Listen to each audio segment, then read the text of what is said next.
Hello, welcome back to my channel. It's Antoinette here. This is a speeded up version of my Sunday morning, Easter Sunday morning journaling process.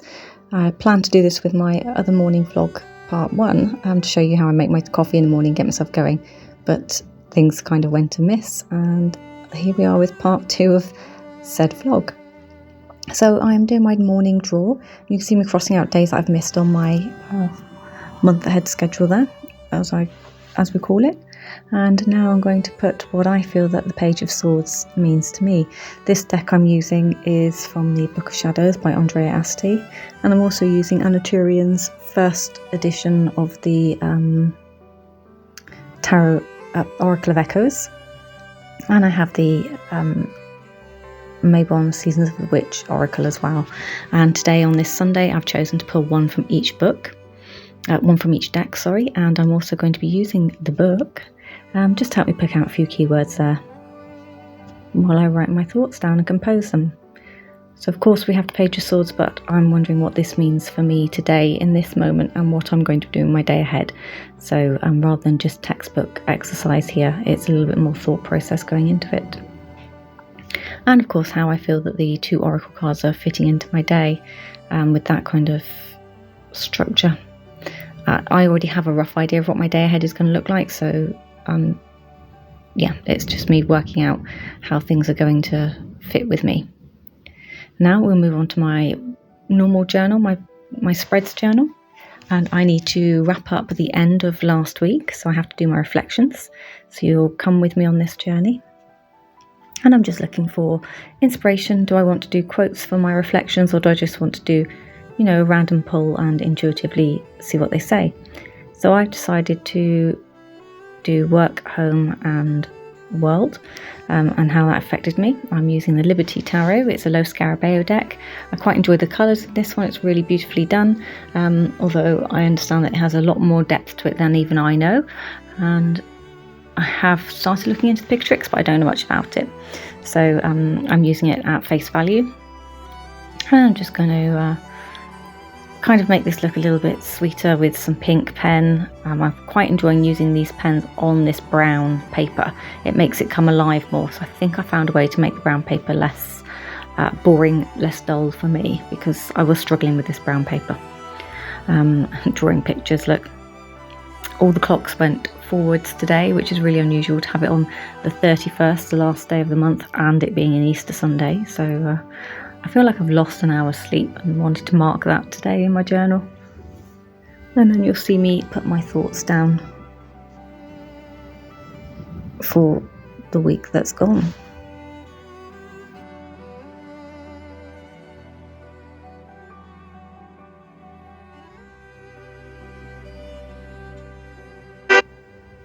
So I need to select myself some stickers.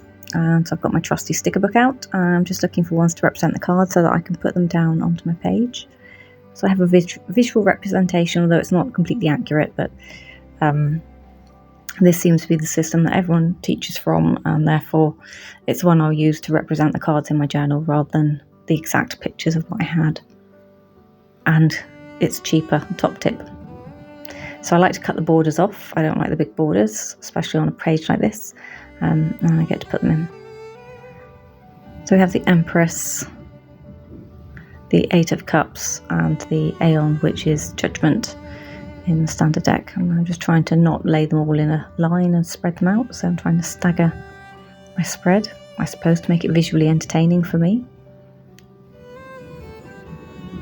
I tend to collect the bits I cut off, and then I put them on the side of the table, and then they go into the bin. So I have started the next page. I've put some coloured pens around, and I've put my headings in. I've got my word of the month in there, and now let's pull some cards to represent my week ahead coming for the 1st of April. So we have the King of Cups. We have a lot of swords cards. Normally I get 1 or 2 cards, but I've got what feels like a lot.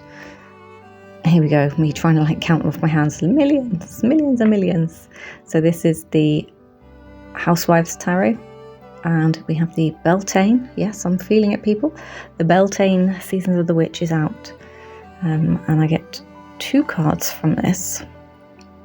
I was just going to take the one card. I was originally going to stick with the Phoenix, but something said it's supposed to be the 2 cards. So here's the second card. So we have Primal, and in fact I'd say Primal's the first card and Phoenix is the second card. So reordered. There's my week ahead spread. Now to get it in the journal. So try and tidy up, make some space. And for this I'm just going to do my symbols, my key pictorials, and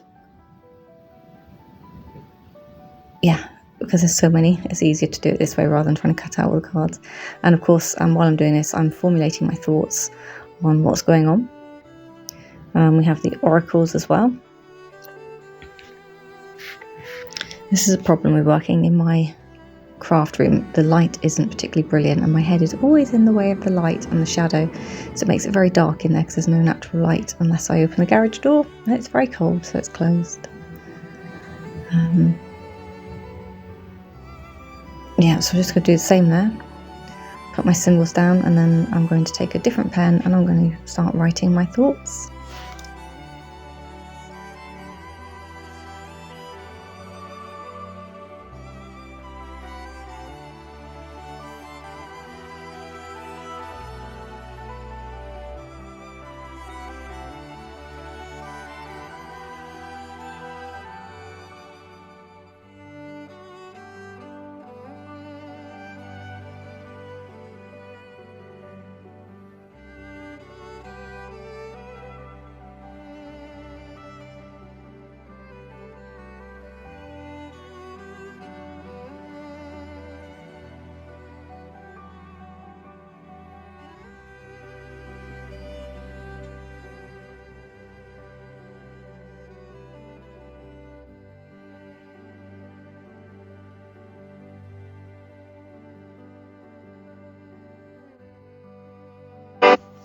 With my King of Cups, the key word for me here was contemplation, and how that fits into what's coming for the week ahead.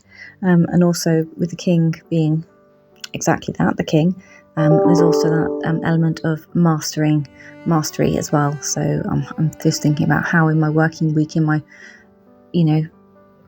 workplace, that's going to affect me when it comes to doing things. And then I'm wondering how all these cards are going to kind of come together. So as I'm thinking and pulling stuff together, it's just, free flow. What do I think of these energies on my page? Yeah.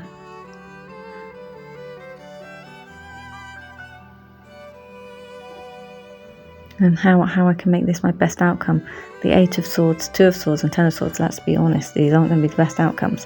But sometimes we need to trust in ourselves and let ourselves free in order to prove we are better than what we think we are. Especially, when you have imposter syndrome sometimes, when everyone else feels like they're more knowledgeable about you, or about you, not about you, than you.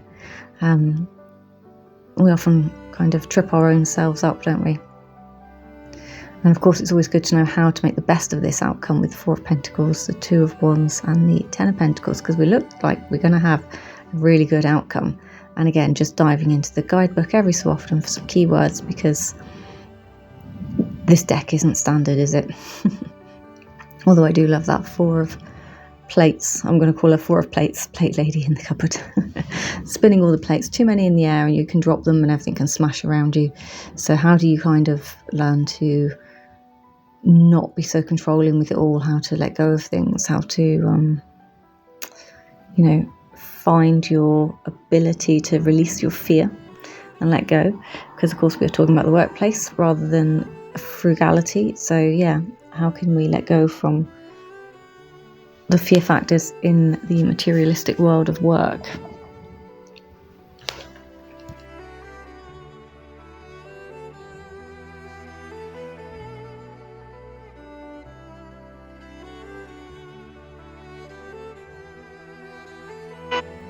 Interestingly, it does feel like these 2 cards for Primal and Phoenix are speaking exactly to that, letting go of your control of not looking stupid, or the fear factor of not wanting to appear inadequate, stupid, less than, not as knowledgeable, not a specialist in your role, which is always a fear factor. That's where I get my imposter syndrome.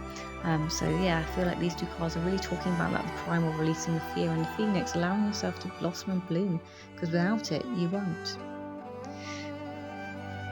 So this is a quick look. We're going on to the Deacon's journey in my journal from Amethyst Ascension.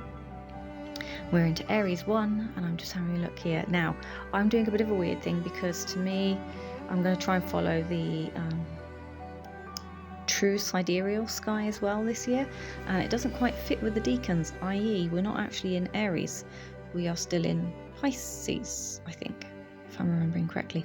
So it's a completely different system, and I'm trying to feel into the energy. So I have Marlene Theresa's spreads in here, which you see me pulling out for, and I'm following. But in with this, the side note is, am I feeling the energy of like this Aries season? Because I wasn't last year when I was watching everyone selecting their decks, and yeah, I can go out and pick fiery decks, but I wasn't feeling it at the times people were doing it. So this is curious to me. So I am wondering if this is why, because this true sidereal sky issue. Maybe I'm more in tune with the sky than I am with the kind of set astrology from Western Association. But I've managed to do my spread. I've taken a picture and I'm popping it in, and then I can put my writing up for each card.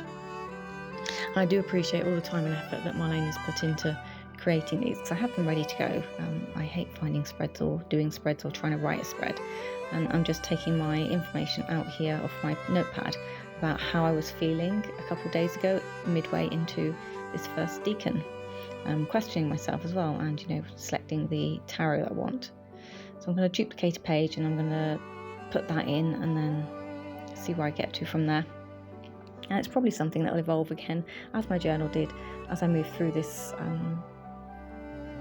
365 days of Deacons for 2024-2025, but adding to all the information I have here as I go. So there we go. Thank you for coming along with me on my journey, and I'm wishing you all much love and blessings.